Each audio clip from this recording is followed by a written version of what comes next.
Buenas tardes a los que estáis escuchándonos desde España y buenos días a los que estáis al otro lado del charco. Hoy, como sabéis, vamos a hablar de las operaciones que están detrás de un e-commerce. Para empezar, para los que no me conocéis, soy Cayetana Pablos, directora general de Blue Bottle Biz. Blue Bottle Biz es la plataforma de conocimiento especializada en temas de empresa. Lo que hacemos es que albergamos la mayor biblioteca digital en temas de empresa, con libros, revistas y vídeos. Por otro lado, pues permitimos que trabajéis en los contenidos y, en tercer lugar, pues podéis conectar con las personas para acceder a esa red de expertos y de conocimiento.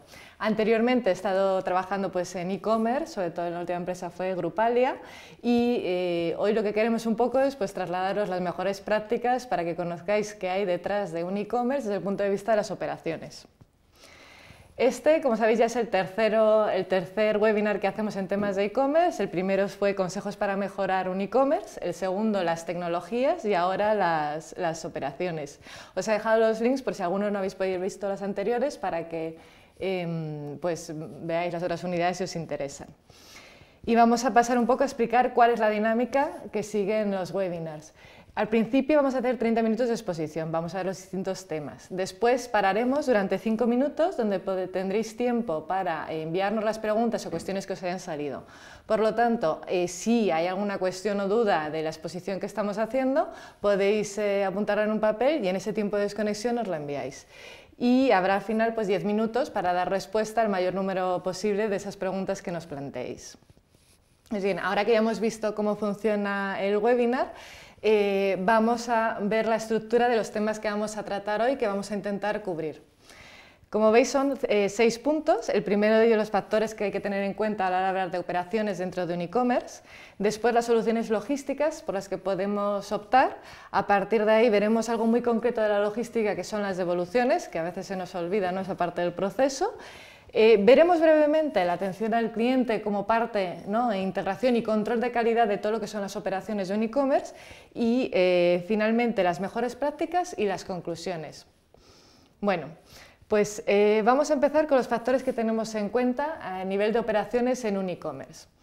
Para empezar, vamos un poquito hacia atrás. ¿Por qué es tan importante el e-commerce? Y ya lo venimos diciendo en sesiones anteriores. Bueno, pues en el 2014, según los últimos datos, estamos hablando ya de 1,5 trillones de dólares que se han movido a través del e-commerce.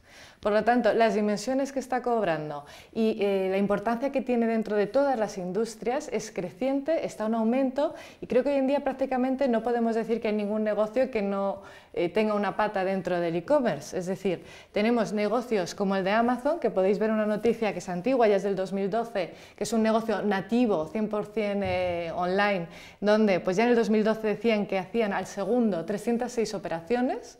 Por lo tanto, os da esas dimensiones, pero también tenemos empresas tradicionales o no tan tradicionales, en el caso de Starbucks, ¿no?, que como sabéis lo que hacen es dan cafés, son cafeterías, que están intentando lanzar para este año un servicio de suscripción, por lo tanto de e-commerce, para que todos los días pues, en Nueva York la gente pueda tener un café en su oficina, o negocios más tradicionales, como es el caso de Walmart, que bueno, pues es los grandes supermercados en Estados Unidos que entran y hacen una disrupción dentro de su modelo de negocio para entrar en el mercado online. Por lo tanto, el e-commerce y las operaciones de un e-commerce son importantes no solo para los negocios que empiezan 100% nativos en Internet, sino también para aquellos que vienen de otro tipo de industrias o que tienen negocios más tradicionales y que tienen que incorporarse ahora al e-commerce, ¿no? Y por eso le vamos a dar importancia a la parte de operaciones. Cuando hablamos de operaciones, ¿a qué nos estamos refiriendo? O sea, ¿cuáles son las fases en las que tenemos que estar pensando? Pues por un lado, yo siempre digo que hay que hacerlo de la forma más lógica. Pensemos que nosotros vamos a una página web y queremos comprar algo y todo el proceso que hay detrás para que sea posible que reciba ese producto en casa.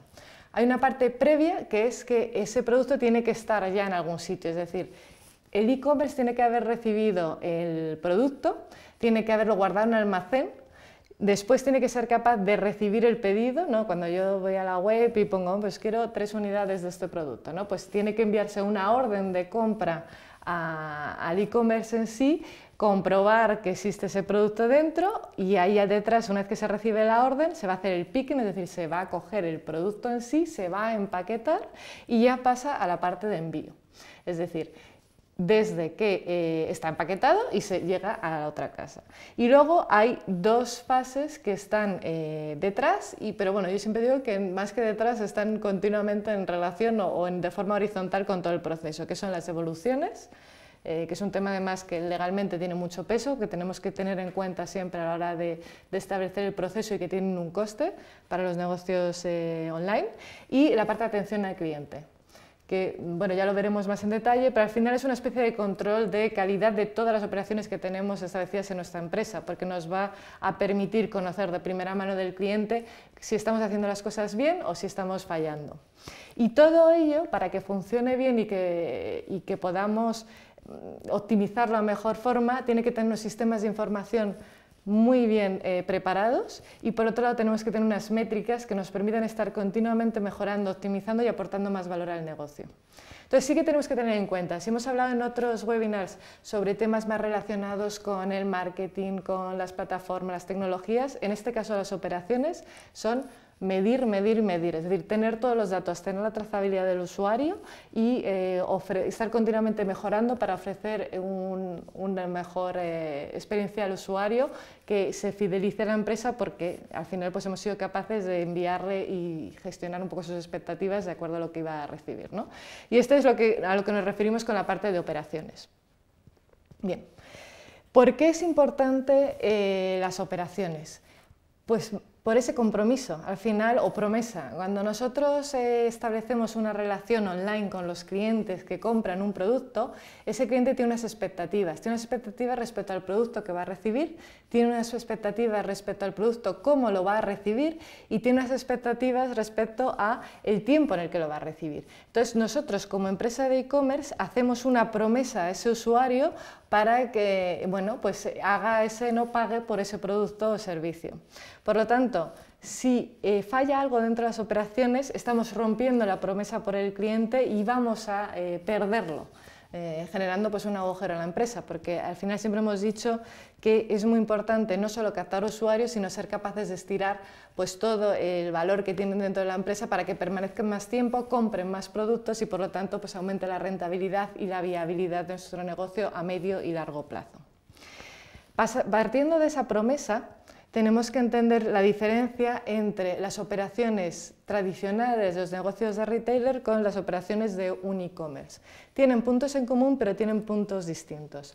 ¿Qué es lo que les diferencia? En primer lugar, la trazabilidad. Cuando nosotros vamos a una tienda física, ¿qué ocurre? Que vamos, vemos el producto que hay y compramos o no, y en ese mismo momento hacemos la decisión y nadie puede ser capaz de saber exactamente o guardar esos datos de quién se ha ido, quién no se ha ido, por qué, es que no había la talla, no le gustaba el color.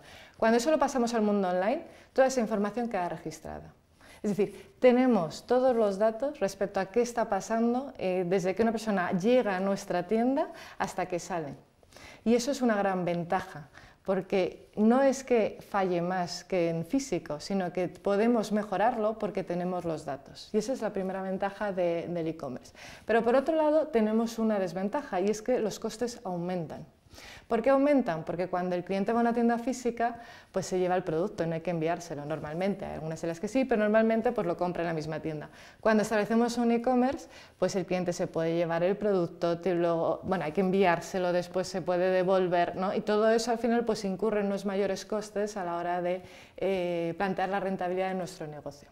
Por lo tanto, bueno, pues esos son los dos pilares que tenemos que tener en cuenta. La trazabilidad, y volvemos a que el mundo del e-commerce es un mundo el mundo de las operaciones es un mundo de métricas y de sistemas de información, y por otro lado que hay que tener mucho cuidado con la rentabilidad y hay que tener muy medidos esos costes para asegurar la rentabilidad de nuestro negocio. Bueno, pues ya hemos visto lo que era el primer punto, que eran algunos factores y una introducción al mundo de las operaciones dentro del e-commerce. Vamos a ver algunas de las soluciones logísticas que podéis optar. Bueno, Se puede dividir de muchas formas y es difícil estandarizar las soluciones logísticas. ¿Por qué? Porque dependerá de nuestro tipo de negocio, dependerá del tamaño, dependerá del momento en el que estamos, dependerá geográficamente en qué mercado estamos y qué mercados queremos abarcar. Pero sí que os he querido hacer una pequeña estructura para que tengáis pues, algún factores a la hora de decidir, basado sobre todo en el nivel de ingresos y el volumen que mueve un e-commerce. Entonces, la tasa que estamos utilizando es una proyección de los ingresos. ¿Cómo se calcula? Pues al final es muy sencillo, es los ingresos que tenemos un determinado mes, si los multiplicamos por 12 nos daría la proyección anual que tenemos de ingresos. Bueno, pues teniendo ese dato podemos estar en una fase de lanzamiento por debajo de los 300.000 euros, en una fase de crecimiento que vendría hasta los 20 millones de euros, de escalabilidad hasta los 100 millones de euros y ya de infraestructura más allá de los 100 millones de euros. Bueno, pues hay muchos negocios en todas estas líneas. Creo que quizás las que vamos a detenernos más en profundidad son las de lanzamiento y crecimiento. La de escalabilidad e infraestructura se corresponden más pues, con temarios a lo mejor de otros MBAs en temas ya muy específicos de logística. Pero bueno, vamos a ver un poco cuáles son los parámetros y las cuestiones que tenemos que tener en consideración a la hora de buscar una solución logística para estos momentos de nuestro e-commerce. Y empezamos con el primero, que es el de lanzamiento. ¿Cuáles son los e-commerce que están en fase de lanzamiento? Pues de cifra aproximada vamos a poner hasta los 300.000 euros y es, como digo, aproximada. ¿Qué características hay? Bueno, pues que normalmente vendemos pocos productos porque estamos arrancando, estamos empezando el negocio y que lo hacemos todo pues, casi o desde casa o desde la oficina, ¿no? Es un poco el do it yourself americano. Como veis, ahí estas son las fases por las que pasamos. Por un lado, los proveedores envían los productos a nuestra casa u oficina, nosotros mismos los almacenamos y gestionamos las existencias. De hecho, pues empezamos a recibir los pedidos y a veces a lo mejor pues a la hora de comer se empaquetan los pedidos y ya se tiene un acuerdo con una empresa de envíos para que los lleve a cada una de las casas, ¿no? Normalmente, ¿qué característica hay común? Que estamos gestionando el sistema de información a través de Excel y hay que tener mucho cuidado porque pueden perderse datos, hay que conciliar muy bien las cuentas y estamos aprendiendo del proceso. Pero esta fase es importante porque nos va a ayudar mucho a entender cómo funciona la logística, nos va a ayudar mucho a entender cómo compran nuestros usuarios y qué problemas podemos tener, y si guardamos esos datos y tenemos pues siempre una perspectiva de aprendizaje en este proceso, serán claves para que cuando crezcamos más y ya pasemos a otro tipo de sistemas funcionen correctamente. Bueno, después de esta fase de arranque, en la que, como decíamos, pues, hacemos la logística como podemos, pasamos ya a una fase de crecimiento, que sería de esos 300.000 euros anualizados hasta los 20 millones de euros. Lógicamente, es un marco tan grande que es posible que los proveedores logísticos con los que trabajéis no sean los mismos cuando estáis en medio millón de euros que cuando estamos ya en 5 millones de euros. Pero la característica común en este ancho de banda, como quien dice, sería que hay que externalizar los servicios. Ya no podemos estar gestionándolo internamente porque no ofrecemos un buen servicio. Es muy costoso para nuestro equipo, que tiene que estar centrado en otras cosas, hacerlo internamente, y buscamos un partner o una alianza con otras empresas. Por lo tanto, ¿qué ocurre? Que los proveedores envían los productos ya no a nuestra oficina, sino que normalmente a un operador logístico que lo va a almacenar, y nosotros, cada vez que hay una orden de compra, se va a enviar a ese mismo operador logístico y será el operador logístico el que empaquete, haga el pedido y desde ahí ya se envíe a los clientes. Entonces, lo que decíamos, aquí habrá que tener en cuenta pues, distintos factores, pero es muy normal y habitual el no trabajar únicamente con un único operador logístico, sino trabajar con varios. ¿Por qué? Pues os cuento el caso de España, pero luego cada país trabaja de forma distinta, ¿no? Y son situaciones muy similares tanto en Latinoamérica como en Estados Unidos. Los costes de cada empresa o de cada operador logístico pueden variar en función del tamaño de producto que enviemos, pueden variar en función de la distancia a lo que lo enviemos, y se suelen crear matrices en las cuales para determinados tipos de productos y distancias a las que se envía se trabaja con unas personas y de otra forma con otros. ¿Para qué? Para, de nuevo, tratar de optimizar el coste que merma la rentabilidad de nuestro negocio en el medio plazo. Y luego ya está la siguiente fase, que sería una fase de escalabilidad, es decir, ya hemos superado los 20 millones de euros y ¿qué queremos hacer? Ahora la logística pasa a ser ya, en lugar de vamos a ver cómo solucionamos la logística, vamos a ver cómo nos diferenciamos de la competencia a través de la logística. ¿A qué nos referimos con eso? Que la logística puede ser un pilar sobre el cual, mejorando los procesos, internalizándolos y mejorando la calidad, nos ayude a fidelizar a los clientes. Estamos ya en negocios en los que existe una mayor competencia y, por lo tanto, a la hora de captar a un cliente, ya no solo es que el producto sea bueno, sino que también toda la experiencia, ¿no?, de cómo recibe el paquete, si se lo ha empaquetado bien o no, si se le ha dado una esquina o no, bueno, eso hará que en el futuro compre o no compre a través de nuestro e-commerce. Por lo tanto, lo que nos planteamos ya son inversiones muy cuantiosas, porque estamos hablando de tener nuestra propia nave, de comprar unas cadenas, en fin, son inversiones bastante fuertes y que hay que tener muy claro es cuándo se da el paso. Hay gente que hace caminos intermedios, es decir, antes de comprar su propia infraestructura para ellos mismos, pues colaboran con otras empresas que ya las tengan, pero que tienen vacíos o huecos, ¿no?, en los cuales pues, no cubren el 100% del espacio, del tiempo que necesitan o del que disponen y podemos aprovecharnos a través de acuerdos. Pero bueno, estamos hablando ya de nuevo de unos negocios con unas dimensiones y un tamaño pues, muy superior a lo que hasta ahora habíamos estado hablando. Y ya al final viene el último salto, ¿no?, ¿qué ocurre para aquellas empresas que son más de 100 millones? Yo os pongo dos ejemplos, ¿no?, Zara o Amazon. Aquí las preguntas ya no es cómo mejoramos el proceso, sino que empezamos a hablar de centralizar o no la logística y sobre todo, bueno, si la vamos a centralizar, ¿dónde? Son dos ejemplos opuestos. Zara, como sabéis, centraliza todo desde España y desde España se envía a todos lados, y Amazon, en cambio, pues tiene distintos almacenes a nivel mundial, desde los cuales pues da soporte a todos sus clientes. Estos ya, pues como os comentaba, habría que entrar muy en profundidad en ellos, pero bueno, sí que habéis visto, yo creo, y se entiende pues esa evolución desde las empresas que están arrancando, que el proceso de logística se cubre como podemos, ¿no?, a través de Excel y gestionándolo muy internamente con el equipo propio que tenemos. Pasamos después por una etapa en la que se trata de externalizar y después revertimos el proceso, ¿no?, tratamos de integrarlo dentro y optimizarlo al máximo posible. A la hora de estudiar qué alternativa por la que optamos, es un tema de costes y de números. Tenemos que entender muy bien dónde estamos ya a nivel de cada uno de nuestros productos, qué impacto está teniendo en nuestra línea de resultados. Hay el coste al que compramos el producto, pero después está el coste de envío de los proveedores a nuestro almacén, el coste de almacenaje, que no es solo almacenaje, sino es que hay que etiquetarlo, hay que ponerle un SKU, hay que meterlo en un inventariado, hay que controlar que no pase nada, hay que meter una serie de seguros. Después está el coste de salida del almacén y después está el coste de empaquetamiento y envío. Todo ello es el coste que va a tener la operación a nivel logístico. Y de nuevo, no se trata solo de tener el agregado de cuánto nos cuesta al mes, sino ser capaz de repercutirlo a nivel producto. ¿Por qué a nivel producto? Porque esto nos va a permitir ver incluso si hay productos que son más rentables o menos rentables, si hay proveedores que nos funcionan bien y mal, y es un proceso interesante porque nos daremos cuenta que puede haber productos que se venden muy bien, pero que en realidad no están siendo rentables para el negocio, o bien porque el coste de logística es muy alto, o bien porque las incidencias que estamos teniendo con el cliente son muy altas, y eso es, de nuevo, más coste para el producto y por lo tanto menos rentabilidad, y en base a ello tendremos que tomar decisiones de negocio pues importantes y decisivas y que nos van a ayudar a mejorar esa rentabilidad.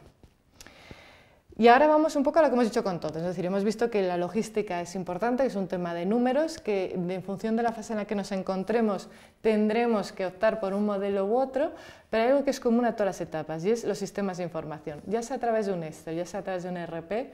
Hay que pasar muchísima información cuando estamos hablando de operaciones y cuando estamos hablando de entregar productos o servicios a nuestros clientes. Y aquí veis un poco pues, todos los players o todos los distintos agentes, ¿no?, que están dentro de la empresa que van a estar intercambiando información. Por un lado tenemos la plataforma en sí, ¿no? Pues ya sea un Shopify, sea un Magento, ¿no?, que estuvimos comentando la otra vez, Esa plataforma, cada vez que un cliente hace una solicitud y hace un pedido, va a tener que estar enviando información para saber, oye, qué pedido se ha pedido, si está comprobar que está en stock o no, porque si no, no podemos vender algo que no tenemos, y eso genera un circuito de información. Por otro lado, hay que hablar con el proveedor logístico, si lo tenemos, es decir, el proveedor logístico tiene que estar continuamente recibiendo la información de los pedidos, pero también enviando en qué estado están los pedidos, si el producto está en stock o no, si se ha estropeado algo en el almacén. Esa información tiene que estar continuamente actualizada. De nuevo, también con el sistema contable, porque hay un tema de amortización de productos, productos perecederos o no perecederos. Los temas de las tecnologías, por ejemplo, pues sabemos que en muy poco tiempo pues son el valor que tienen dentro de nuestros almacenes y nuestro activo cae enormemente, y eso tiene que estar, toda la parte contable tiene que tenerlo en consideración. Y luego, finalmente, el customer service, todo lo que es la atención al cliente. Para dar una buena atención al cliente es importante pues lógicamente escuchar a los clientes y tener canal para que nos llegue la información, pero también que las personas que están haciendo atención al cliente tengan acceso a la información del usuario, a la información del almacén, a la trazabilidad respecto a dónde están los paquetes, ¿no? Y de tal forma que cuando un cliente los contacten puedan dar una información adecuada. Bueno, pues todos estos flujos de información, dichos de forma breve, pero que pone de manifiesto la complejidad y la cantidad de datos que se mueven dentro de un e-commerce cuando nos ponemos desde el punto de vista de las operaciones. Y de nuevo, va a haber que tener muy claras ciertas decisiones de qué estamos utilizando para manejar toda esta información. Desde un Excel, que es la forma más sencilla cuando empezamos un negocio, a sistemas de integración tipo ERP que nos ayuden pues, a conectar a todas esas fases y esos sistemas de información. Bueno. Ahora que hemos visto un poco todas a líneas, ¿no?, en función del tamaño, os vamos a comentar el dropshipping. El dropshipping es una función que puede funcionar muy bien. ¿El dropshipping qué implica? Implica que los proveedores, en vez de enviar el producto a un proveedor logístico, un operador logístico o a nuestros propios almacenes, se lo van a enviar directamente al cliente. Por lo tanto, van a abaratar mucho el coste de la logística. Esto funciona muy bien, por ejemplo, en temas de muebles, porque es un producto que cuesta mucho mover y entonces a veces es el proveedor el que lo envía al cliente, o en temas de productos perecederos porque tienen una logística más compleja, donde no se puede perder la cadena de frío y por lo tanto también pues, necesitan más especialidades. Ventajas, pues va a mejorar el flujo, al final va a ser más rentable para la empresa, pero también perdemos el contacto y perdemos información y la centralización de lo que estamos haciendo de cara al cliente. Y bueno, esto ha sido un poco de forma abreviada, pero todo lo que está relacionado con las opciones logísticas. Algo muy concreto, las devoluciones. Las devoluciones es algo que tenéis que tener muy en consideración a la hora de costes, porque aproximadamente, dependiendo del negocio, va a tener un impacto entre el 17 y el 25% de lo que estáis vendiendo. Es decir, hasta un cuarto de lo que vendéis va a estar devolviéndose a la empresa. Y además hay una obligación legal que tendréis que comprobar en función del país en el que estamos para ver qué periodos de tiempo tiene y quién incurre en los costes. En concreto en España se puede devolver el producto por dos causas, por desistimiento o disconformidad. En caso de desistimiento son 14 días naturales y simplemente pues, el usuario dice que lo quiere devolver, tampoco tiene que dar mucha causa de por qué, y salvo que en las condiciones de uso digamos algo, es el propio e-commerce el que tiene que hacerse cargo de los gastos. Y en cambio de disconformidad, bien porque el producto esté roto o no es exactamente lo que ha pedido, pues el cliente puede optar por cambiarlo o por arreglarlo y sin incurrir en los costes, ¿no? Por lo tanto, tendréis que tenerlo en consideración a la hora de verlo. Pasamos ahora a la parte de atención del cliente y ya de forma breve porque nos da tiempo para todo. Pero ¿qué es la atención al cliente? La atención al cliente es una parte fundamental de nuestro negocio porque es una evaluación continua que tenemos. Nos permite controlar cómo de bien o mal estamos haciendo las cosas porque quien decide si está bien hecho o mal hecho es el cliente y sí el que tiene la razón, ¿no?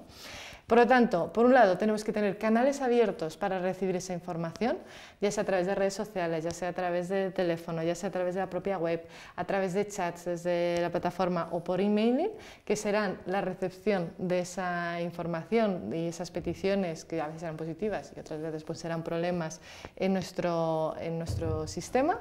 Y por otro lado, lo que decimos, muy importante, dar acceso a todos los equipos de Customer Service a poder recuperar rápidamente la información respecto a ese cliente que ha comprado entrado antes, qué problemas ha podido tener o no, si ha llamado antes o no ha llamado antes, el tracking de información del envío, dónde está su paquete, qué ha pasado, ha habido un problema, el proveedor no ha sido capaz de entregar el stock a tiempo y por lo tanto nos vamos a retrasar a 5 días. Y por último, tener muy sistematizado las políticas de cómo va a trabajar nuestro equipo de Customer Service. Si hay un error de la empresa o hay un retraso, les vamos a dar un cheque de 5 o de 10 euros, vamos a correr nosotros con los costes, ¿qué vamos a hacer? ¿No? ¿Cómo vamos a actuar para que seamos capaces de una experiencia a veces negativa, recuperar a ese cliente y que se quede con el efecto wow de qué barbea, me han tratado muy bien, se han hecho cargo del problema y confío en esta empresa, que es lo que al final tenemos que buscar. Y ese es el objetivo básico de toda la parte de Customer Service.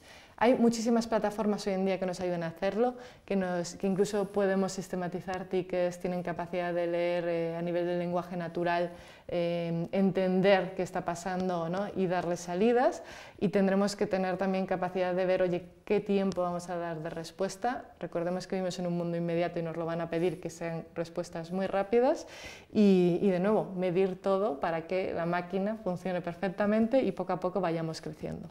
Pues bien, vamos a ver algunos casos de mejores prácticas. La primera de ellas es planificar el stock. Si alguien entra en nuestra tienda y no tenemos el producto, es un cliente que perdemos. Y además, en un solo clic se va al otro lado. Por lo tanto, parte del éxito de nuestras operaciones va a estar en ser capaces de planificarlo. ¿Cómo lo hacen las empresas? Pues el caso de Amazon, por ejemplo, se basa en ser capaces de prever la compra que se van a realizar. ¿Cómo? Viendo la conversión de las campañas, es decir, hacer un análisis histórico de ese producto que se está vendiendo antes, cuántas páginas vistas hay, es decir, cuántos usuarios han entrado a esa página de ese producto y qué porcentaje han comprado, eso lo llamamos la conversión, y multiplicarlo por la previsión de tráfico para esa campaña. Es decir, si estamos continuamente creciendo un 10% de tráfico orgánico, de más gente que está entrando a la página web, pues lo tendremos en consideración, sabremos cuánto tiempo necesitamos para que ese pedido nos llegue y trataremos de optimizarlo al máximo. ¿Qué pasa? Que si no lo optimizamos adecuadamente vamos a estar incurriendo en más costes de almacenaje, por lo tanto baja la rentabilidad de nuestro negocio, pero si se rompe el stock y no tenemos el producto cuando el cliente entra, no vamos a ser capaces, vamos a estar perdiendo ventas y se está yendo el cliente además a la competencia. Entonces hay que encontrar ese equilibrio y es un tema de estar continuamente analizando, continuamente midiendo y depurando los sistemas de planificación y de previsión de las ventas. Otro caso y buenas prácticas, utilizar para aquellas empresas que tengan una logística ya física, como el caso de Zara, es permitir a los clientes que si bien la compra la hacen online, la pueden hacer en las tiendas. Esto nos reduce el coste porque no vamos a tener que mandar un mensajero a por el paquete y traerlo de vuelta a la tienda. Es el propio cliente el que lo va a dejar las tiendas. Por lo tanto, si contamos con un negocio que ya tenga esa presencia física, pues un ahorro enorme. La tercera, que es muy importante, el estocaje. Cuando contamos con producto y tenemos almacenes, el producto hay que darle salida. ¿Por qué podemos tener devoluciones? Por dos razones. O producto que se deprecia porque nos ha vendido, hemos comprado más o tenemos en stock más de lo que hemos necesitado o hemos vendido, o porque tenemos devoluciones. Esto hay que liquidarlo cuanto antes porque es coste de almacenaje y producto. Entonces hay distintas formas de hacerlo. Una de ellas es utilizar la propia web para hacer campañas de descuento, es decir, oye, pues sacamos productos, por ejemplo, si es tecnología, pues hacer un refurbish, ¿no? Un producto que se la ha mejorado y lo sacamos con un descuento. O producto que es de la temporada pasada, pues con unas rebajas muy fuertes. Hay que intentar liquidarlo. Si por la parte online no funciona o todavía quedará algo que no se ha conseguido vender, se pueden hacer también, que lo habréis visto, pues son pequeños, pues un día, ¿no? Pues incluso pues en un garaje o en un hotel, que se dice, oye, pues vamos a una tienda, un Privalia o un Bybit, pues hace una jornada donde tú puedes ir y comprar físicamente el producto. Es otra forma de sacar. Y si al final todo eso no funciona, ya la última parte es que se vende al peso. Entonces es importante intentar no llegar a la venta al peso, sino intentar liquidar el producto antes de que pase. Pero eso hay que tener muy buenos sistemas de información donde sepamos qué producto tenemos en stock, qué se está depreciando y qué tenemos que dar salida para que no nos suponga un coste en la empresa. Y la última práctica son las blacklists. Lo bueno es que como tenemos mucha información y sabemos qué clientes nos llevan, qué productos, pues al final se trata de hacer un pequeño filtro, es decir, ver por producto y por proveedor el número de incidencias. Entonces tendremos detrás listas donde sepamos que hay determinados proveedores con los que trabajamos mal. ¿Por qué? Porque el producto no nos llega a tiempo, porque no da una buena experiencia de uso y luego se rompe en el cliente. O incluso hay proveedores que el proveedor nos puede funcionar bien, pero hay determinados productos que no están siendo problemáticos. Pues es importante analizarlo y crear estos blacklists y ver qué coste tiene en toda la parte de logística y de customer service, sobre todo cómo se imputa cada una de esas campañas de producto y ver si esto nos es rentable o si no nos es rentable. Porque al final un cliente que está comprando a través de nuestra página, si tiene una mala experiencia, no va a ser solo mala respecto a ese producto que se le ha podido romper, sino que va a ser mala respecto a nuestra propia marca. Entonces tenemos que cuidarlo mucho y de nuevo es un tema de medir. Bueno, pues ahora que hemos visto ya las mejores prácticas, de conclusiones, y yo creo que ya sabéis cuál va a ser, hay que medirlo. El mundo de las operaciones es un mundo de medición, es un mundo de analíticas, es un mundo de sistemas de información. Y os pongo la frase de Peter Drucker: "If you can measure it, you can improve it". Es muy importante que todo lo que vayamos haciendo aprovechemos la gran ventaja de lo que es el e-commerce y lo midamos y estemos continuamente en un proceso de mejora. No hay que esperar un año o 3 meses para mejorar, sino que semana a semana, día a día, podemos ir midiendo e ir haciendo pequeños cambios que nos ayuden a ese cambio diario, ese cambio semanal. Al final va a ser una gran ventaja competitiva frente al resto de negocios. Y bueno, esto ha sido todo. Lo que vamos a hacer ahora es, seguro que os han quedado algunas cuestiones y dudas que queréis plantear. Vamos a parar la retransmisión y vais a poder enviarnos las preguntas. Y a los 5 minutos volvemos a conectarnos para dar respuesta al mayor número posible de preguntas. Muchas gracias.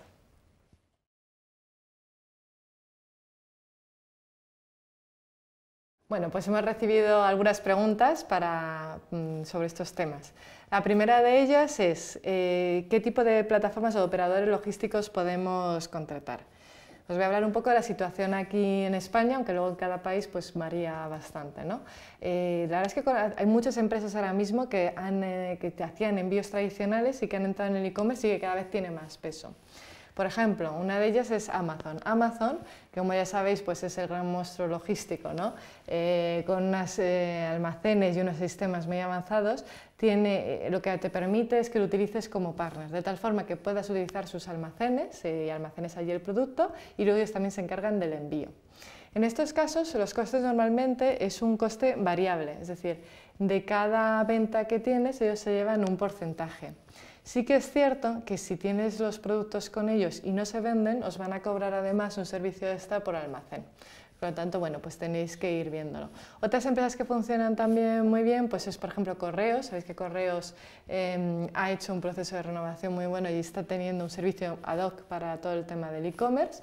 O empresas como MRV o Segur. Entonces, al final se trata un poco de que en función del producto que vendáis, tenéis que comparar con todos ellos y ver cuál es el que mejor os funciona. Si tienen o no trazabilidad del pedido, si los envíos nacionales os interesan o no, si tenéis unos envíos internacionales, pues qué costes y qué tiempos, ¿no? Pues eso es muy importante que lo valoréis a la hora de decidir. Y la otra, que también es un poco relacionada con temas de plataforma, es cómo integrar un sistema de Customer Service. A la hora de evaluar qué sistema de atención al cliente establecemos, tenemos que entender cuál es el proceso de compra y cuáles son el mapa de los principales problemas que los clientes pueden tener con nosotros. Pero hoy en día hay ya muchas plataformas que nos montan una estructura sin tener prácticamente, o con un coste bastante bajo y sobre todo que ya nos dan el sistema. Por ejemplo, nosotros desde Blue Bottle Biz utilizamos una que se llama Zendesk, que es una empresa, creo que es de San Francisco, que nos permite pues, desde tener un teléfono habilitado para recepción de llamadas, el chat en tiempo directo con los clientes, por supuesto el tema de email, de formularios, en redes sociales. Entonces, es un ejemplo, ¿no?, de una plataforma que tú puedes elegir hasta qué punto quieres ir abriendo canales, también en función de cuánta gente tengas destinada a toda la parte de atención del cliente, y en función de eso vas poco a poco abriendo más canales para ser capaz de dar salida a todas estas peticiones. Y conforme el negocio va escalando, pues va adquiriendo una mayor dimensión. Es más importante tener toda esa parte de operaciones, de procesos, de respuestas ya prediseñadas para pues poco a poco darle más rentabilidad. Y bueno, agradeceros mucho el tiempo que habéis estado escuchando y por supuesto no dudéis en poneros en contacto conmigo a través de LinkedIn, a través de Twitter para cualquier duda y cuestión. Muchas gracias a todos y que tengáis un buen día.